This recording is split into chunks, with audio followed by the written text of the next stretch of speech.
Hello सांग मैंने welcome my mini blog. तो जेहेतु आज मोर इवनिंग ड्यूटी थिला तो सकाल सकाल मुझे लेट्रे उठली। ये फास्ट मुझे उठिक ब्रश कर सारी गली ठाकुर पूजा फुल आने को। ये फुल आनी सारी मुझे रेडी हाँ को ये फास्ट मुझे रेडी होगी पलि आसली। रेडी होगी आसला फास्ट भात बसई देती और गली ठाकुर पूजा करने को। भात है दीटा इपी बन खाई तरकारी ये मुझे आलू आ कोबी को भलसे काटी देती।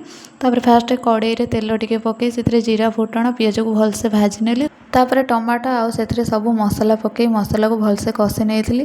ये मसला कषिया पूर्व फास्ट आलू आ कोबी को प्रेसर कुकर दे सिझे देती कारण जेहेतु मोर ड्यूटी जल्दी जबार था तो से फास्ट ये सिझे देती प्रेसर कुकर रे।